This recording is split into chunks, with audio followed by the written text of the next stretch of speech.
राम राम। सरस्वती ज्योतिष विज्ञान के इस मंच पर आप सभी का हार्दिक स्वागत है। ज्योतिष सीखें की इस कक्षा में आज हम ज्योतिष के बारे में महत्वपूर्ण जानकारी सीखेंगे। सबसे पहले 12 राशियों का परिचय होगा, फिर 6 लग्नों का हम परिचय देंगे कि कौन सा ग्रह योग कारक होता है, कौन सा ग्रह आकारक होता है, कौन सा ग्रह बाधक होता है 12 लग्नों में। लेकिन 12 लग्न 12 राशियों के मुताबिक होते हैं, तो सबसे पहले हमें 12 राशियों का परिचय जानना ज़रूरी है। इसके अलावा हमें यह जानना है कि चर राशियां कौन सी होती हैं, जो चलायमान राशियां होती हैं, स्थिर राशियां कौन सी होती हैं वह भी हम समझेंगे। और स्थिर राशियों का मतलब कि जो फिक्स राशियां होती हैं, और द्विस्वभाव राशियां कौन सी होती हैं वह भी हम समझेंगे। द्विस्वभाव मतलब ड्यूल नेचर, जिनमें चर के भी गुण हैं, जिनमें स्थिर के भी गुण हैं। तो देरी ना करते हुए हम शुरू करते हैं इस कक्षा को। तो सबसे पहले 12 राशियों का परिचय और इन राशियों के स्वामी कौन से ग्रह हैं उनके बारे में भी हम समझेंगे। तो सबसे पहले हम राशि की बात करेंगे, मेष राशि। तो मेष राशि जो है ना, यह मंगल की राशि मानी जाती है। इसके स्वामी है मंगल। तो यहां पर हमें राशियों के बारे में जानते हुए यह भी मालूम पड़ेगा कि कई ग्रह ऐसे हैं जिन्हें एक राशि का मालिकाना हक मिला है, और कई राशियां ऐसी हैं जिन्हें 2 राशियों का मालिकाना हक एक ही ग्रह के पास है। ठीक है ना। तो एक राशि अभी आपने जानी, ये मैं आगे बता देता हूं। तो यहां पर आगे चलते हैं हम। तो वृषभ राशि, ठीक है ना, ये आपने सुना होगा। और इसके जो स्वामी हैं वो शुक्र हैं। ठीक है, शुक्र ग्रह इसके स्वामी है, मालिक। ठीक है ना। तो अगली राशि आ जाती है मिथुन। मिथुन राशि के जो स्वामी है वो है बुध ग्रह। ठीक है ना। तो आप आज राशियां, उनके नाम और उनके स्वामियों के बारे में जान रहे हैं। कर्क राशि, ठीक है ना, कर्क राशि के स्वामी कौन है? चंद्रमा। ठीक है जी। सिंह राशि, लियो, इनके स्वामी है सूर्य। ठीक है जी। अगली राशि जो है वो है कन्या राशि, और कन्या राशि के स्वामी है बुध। ठीक है। तुला राशि, तुला राशि के स्वामी हैं शुक्र। ठीक है जी। वृश्चिक राशि,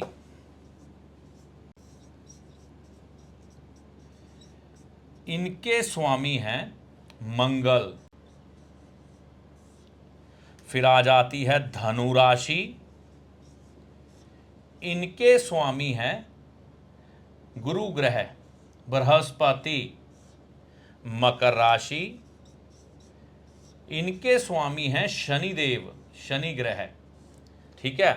तो अब 2 राशियां बैलेंस हैं। तो कुंभ राशि, कुंभ राशि के जो मालिक हैं वो हैं शनि ग्रह। ठीक है। मीन राशि, मीन राशि के जो स्वामी हैं फिर से बृहस्पति ग्रह, गुरुदेव। तो यहां पर मैंने आपको क्या कहा था कि एक ग्रह को कई बार एक राशि का मालिकाना हक मिला है, कईयों को 2 का। तो सबसे पहले ऊपर से शुरू करते हैं।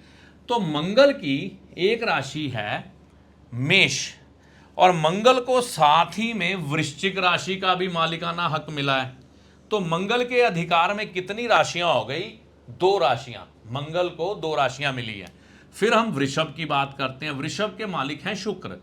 शुक्र को साथ ही में तुला राशि का भी मालिकाना हक मिला है। तो शुक्र के अधिकार में कितनी राशियां आ गई? 2 राशियां, वृषभ और तुला।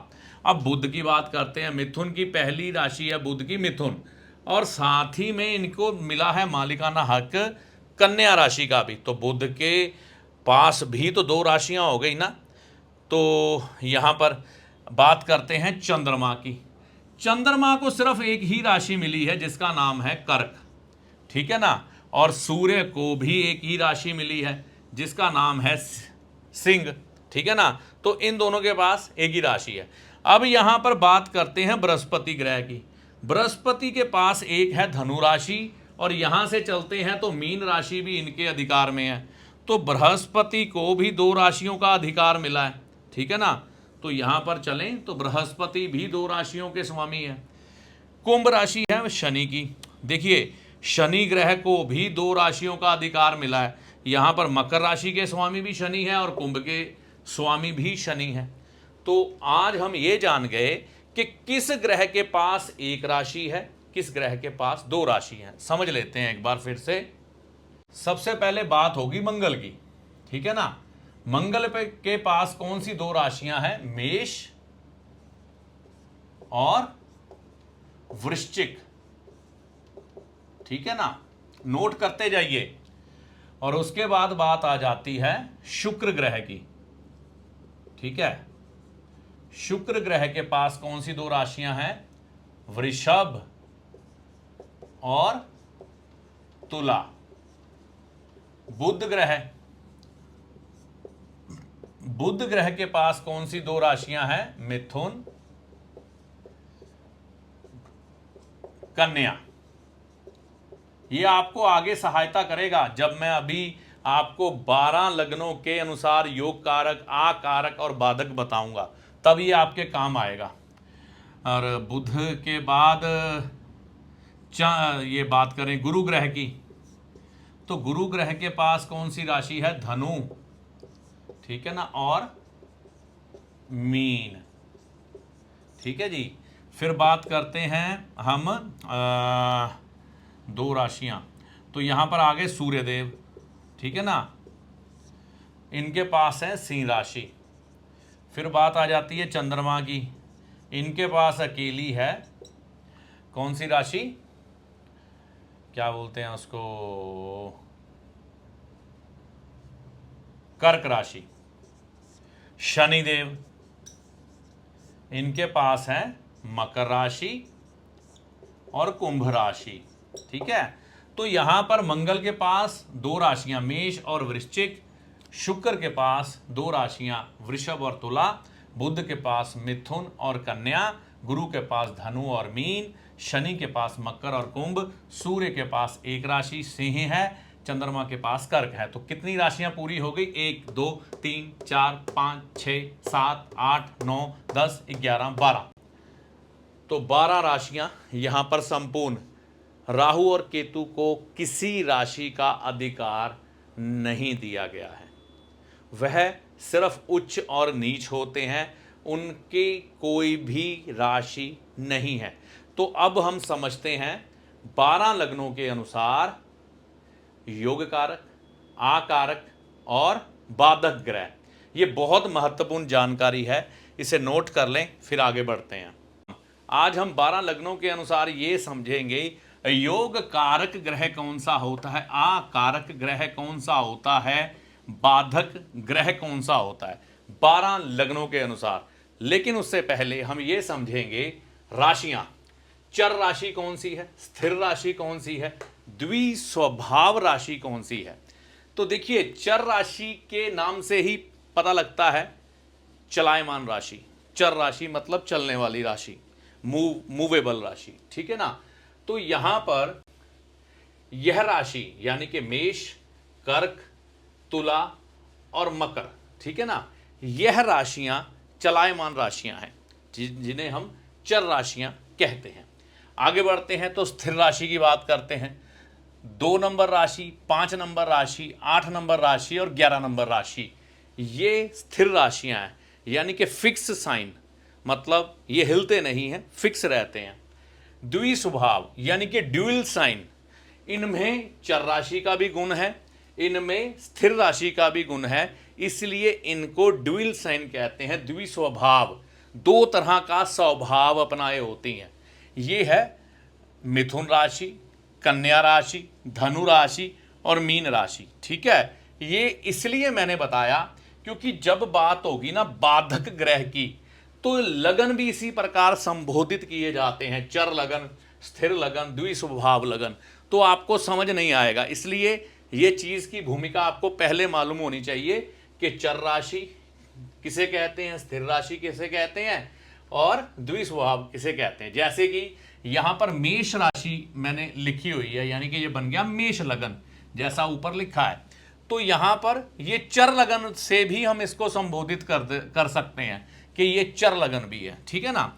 तो अब मैं उस भूमिका के बाद आपको समझाना शुरू करता हूं कि ये सब चीजें वर्क कैसे करती हैं, हमको ये समझना है। देखिए मेष लगन, हर लगन के अनुसार योग कारक ग्रह, आकारक ग्रह और बाधक ग्रह अलग अलग होगा।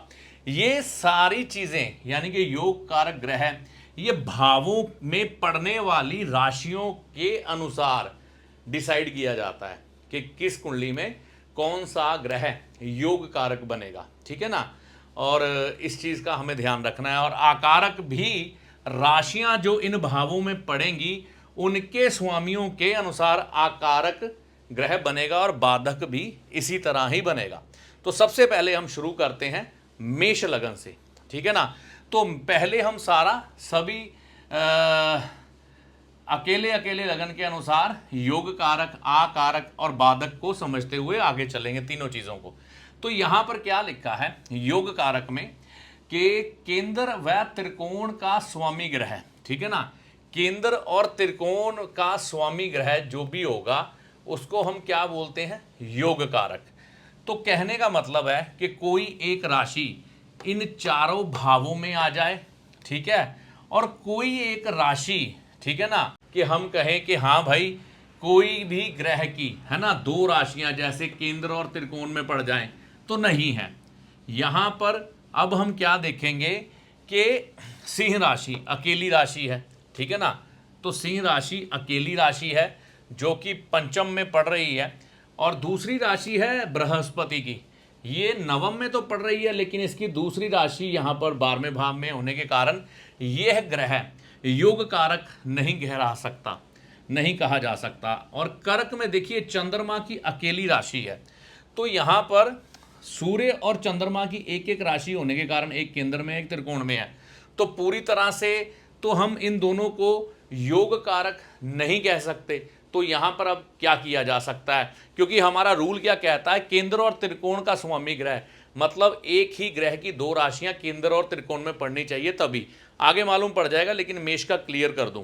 तो यहां पर हम सूर्य को अधिक बलशाली मानेंगे, क्यों, इसलिए हम मेष लगन में सूर्य को योग कारक कहेंगे, ठीक है ना।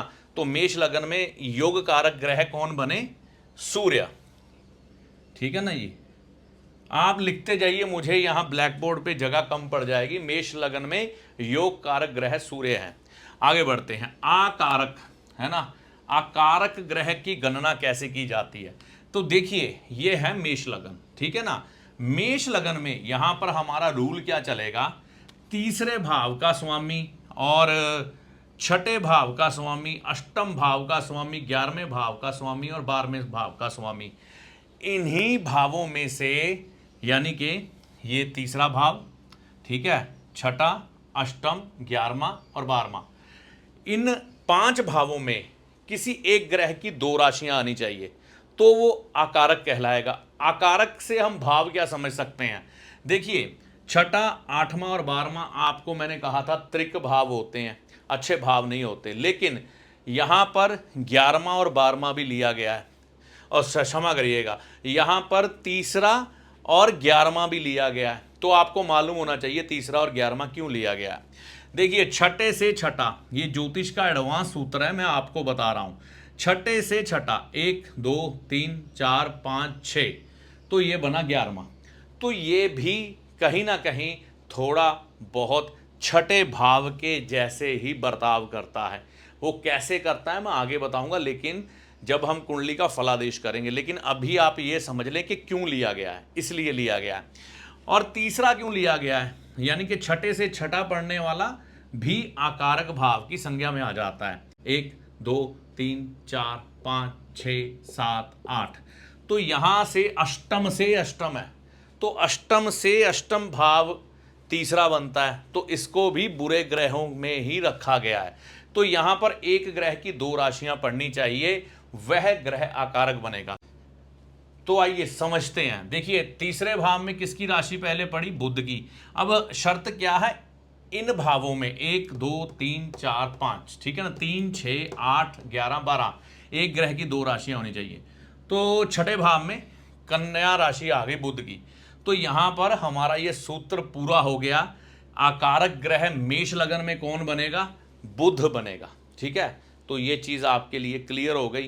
तो अब आगे बढ़ते हैं। बाधक ग्रह, तो यहां पर क्या कहते हैं? चर लगन में 11वें भाव का स्वामी बाधक होता है। तो मैंने ये देखो चर लगन, मैंने अभी कहा था ना चर राशियां इसीलिए बताई हैं। तो चर लगन बना कौन सा? मेष लगन। यहां पर मेष लगन है ना, तो ये चर लगन बना। तो 11वें भाव का स्वामी 1 2 3 4 5 6 7 8 9 10 11, तो यह शनि ग्रह बाधक बन गया। किसके लिए? मेष लगन के लिए। तो हमने मेष लगन के बारे में सारा कुछ जान लिया।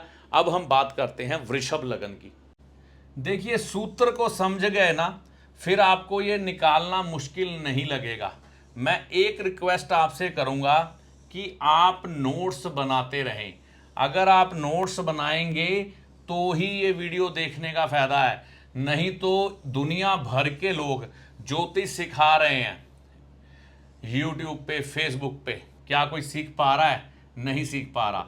तो हमें अगर सीखना है, एक तो धैर्य होना चाहिए, दूसरा हमें मेहनत करनी पड़ेगी, नोट्स बनाने पड़ेंगे। तो नोट्स साथ में बनाते रहें। तो ये है मेष लगन, अब बन गया वृषभ लगन। अब वृषभ लगन की बात करेंगे। आइए समझते हैं वृषभ लगन में योग कारक कौन है, यही फार्मूला रहेगा। तो वृषभ लगन में एक राशि सूर्य की है, तो हम ध्यान नहीं देंगे सूर्य के पर, क्योंकि हमें 2 राशियों के फार्मूले में चलना है। अब बात आती है मंगल की। तो केंद्र में एक तो मंगल की राशि पड़ गई, लेकिन दूसरी कहाँ है? 12वें भाव में, इसलिए ये योग कारक नहीं बन सकता। हमारा फार्मूला है केंद्र और त्रिकोण में। पिछला वीडियो देखिएगा, केंद्र और त्रिकोण किसे कहते हैं? दोनों भावों में एक ग्रह की राशि। तो यहां पर पड़ गई केंद्र में शनिदेव की, दूसरी राशि शनि की ढूंढेंगे तो बन गई त्रिकोण में। तो यहां पर योग कारक कौन बन गए? वृषभ लगन में शनिदेव। आगे बढ़ते हैं, ठीक है। आकारक ग्रह, तो तीसरे भाव में हमने देखना है कि किसकी राशि है? चंद्रमा की। इधर तुला की है, शुक्र की। शुक्र की दूसरी राशि कहाँ पे है? वह लगन में है, तो नहीं चलेगी, क्योंकि हमें यहाँ तो यहाँ पर चाहिए, या यहाँ पे या यहाँ पे, तो ये नहीं चलेगा। अब हम आगे बढ़ते हैं। बृहस्पति की एक राशि अष्टम भाव में पड़ गई, दूसरी 11वें भाव में, तो हमारा ये फार्मूला पूरा हो गया। तो वृषभ लगन में आकारक ग्रह कौन सा है? बृहस्पति। क्लियर। आगे बढ़ते हैं। अब हमें बाधक ग्रह ढूंढना है। तो स्थिर लगन में 9वें भाव का स्वामी बाधक होता है। तो स्थिर लगन मैंने बोला है, तो ये स्थिर राशि ढूंढनी पड़ेगी। वृषभ राशि है स्थिर, तो यहां पर लगन कौन सा? स्थिर लगन बन गया। 9वें भाव का स्वामी ये बन गया। यहां से गिनेंगे तो 1 2 3 4 5 6 7 8 9। तो यहां पर जो योग कारक है वो ही बाधक की भूमिका निभा रहा है, यानी कि शनिदेव ही वृषभ लगन में योग कारक भी है और बाधक भी है। तो हम यह समझ गए 2 लगनों के बारे में। अब तीसरे लगन में बढ़ते हैं। कौन सा लगन? मिथुन लगन। देखिए आराम से वीडियो को समझिए।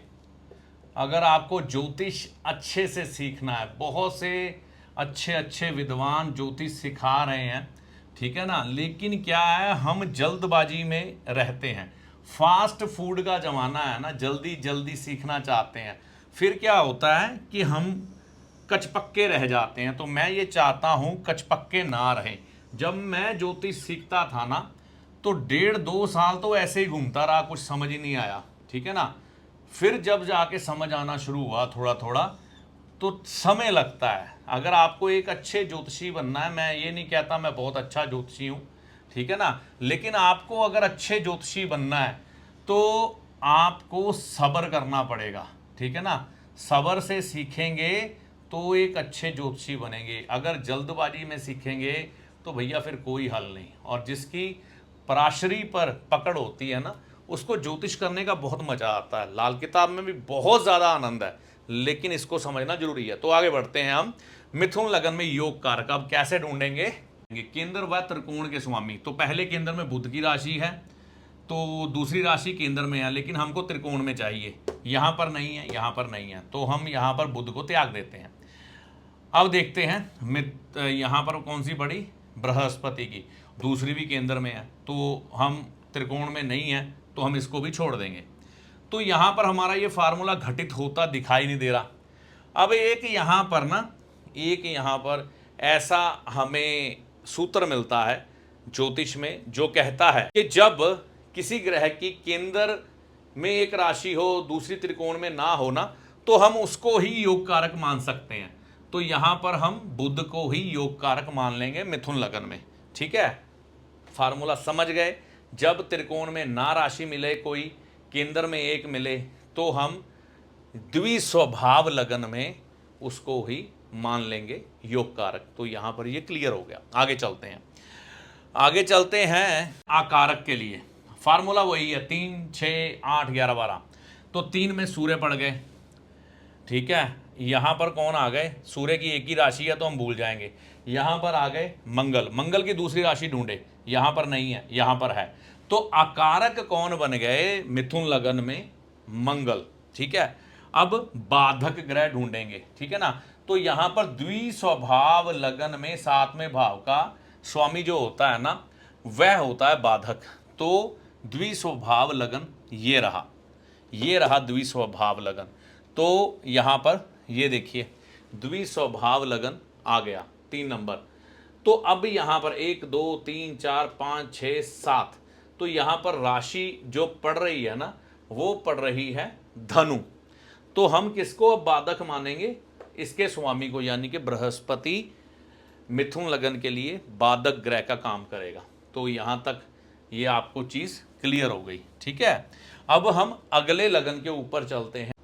देखिए ज्योतिष में जैसे जैसे आप आगे बढ़ते जाएंगे ना, आपको आनंद आना शुरू हो जाएगा, आपको मज़ा आएगा इस चीज़ को समझने में। ठीक है ना, तो हमें आगे बढ़ना है संयम के साथ। तो ये आ गया कर्क लगन। ठीक है ना, अब कर्क लगन के बारे में हम यही चीज़ें जानेंगे, योग कारक, आकारक, बाधक। ठीक है ना, तो ये चीज़ें बड़ी महत्वपूर्ण है ज्योतिष को फलादेश करने में। ठीक है ना, तो आइए सबसे पहले हम ये बात करते हैं योग कारक, केंद्र और त्रिकोण।